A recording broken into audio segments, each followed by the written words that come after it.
Olá! Hoje nós vamos conversar um pouco sobre os dois lados do seu cérebro. Não sei se você sabe, mas o seu cérebro é dividido em duas partes aparentemente iguais. O cérebro é aquela parte do seu sistema nervoso que está no topo da cabeça, que tem o córtex cerebral, ou a massa cinzenta, como todo mundo fala. Essa parte do nosso encéfalo está dividida em duas partes, a direita e a esquerda, que quando a gente olha, parecem ser absolutamente iguais. A grande diferença entre elas, ou a diferença mais fácil de ser notada entre elas, é que o seu hemisfério cerebral direito governa os movimentos do lado esquerdo do seu corpo, enquanto o seu hemisfério cerebral esquerdo governa os movimentos do seu lado direito. Assim, quando uma pessoa sofre um AVC, um acidente vascular cerebral, ou um derrame, como mais comumente é chamado, se esse derrame for do lado esquerdo, muito provavelmente essa pessoa terá dificuldades ou na sensibilidade ou na motricidade, no movimento do lado oposto. E assim a mesma coisa para o outro hemisfério.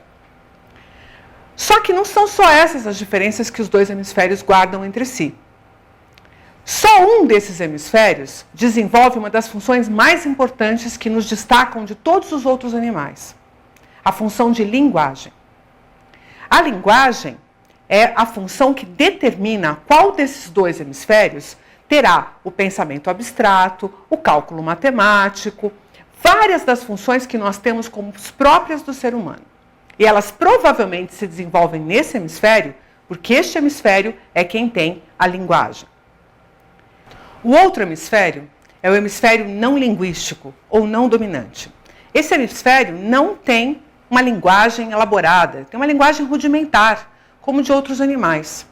Por causa disso, a função do hemisfério não linguístico não está associada à linguagem propriamente dita e está mais atrelada à música. Por essa razão, esse hemisfério tem uma ligação mais holística com o mundo. Ele entende o mundo no seu todo. Uma neurocientista que sofreu um AVC importante no hemisfério esquerdo e perdeu boa parte da sua função do hemisfério dominante ou linguístico, demonstrou num livro que boa parte dos sintomas que ela tinha estavam ligados a uma sensação de que ela pertencia ao mundo, de uma forma quase que meditativa ou contemplativa. Num determinado momento do livro, ela até disse que não tinha certeza se gostaria de ser curada, pelas sensações gostosas e prazerosas que a dominância do hemisfério direito proporcionava. Acontece que existe um equívoco muito grande em relação a esse contraponto entre os dois hemisférios, especialmente no que diz respeito à relação entre emoção e razão.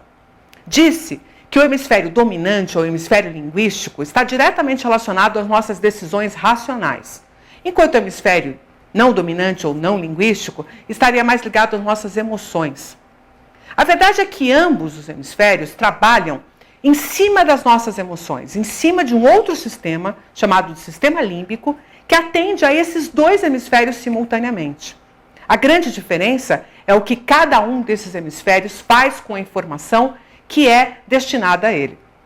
Enquanto o hemisfério esquerdo, ou hemisfério dominante, linguístico, trabalha com essa informação racionalmente, no sentido de estruturar, abstrair e decidir, sequenciar ações, o hemisfério não dominante ou não linguístico está mais preocupado em entender o que aquilo significa, em entender quais são os sentimentos e entender o que aquilo traz para o todo do indivíduo. Na nossa sociedade ocidental, é dada uma especial relevância às funções do hemisfério linguístico. O patriarcal, a vivência da força, a vivência da abstração, da matemática, dos cálculos, é a grande força da sociedade ocidental. A sociedade oriental é um pouco diferente disso.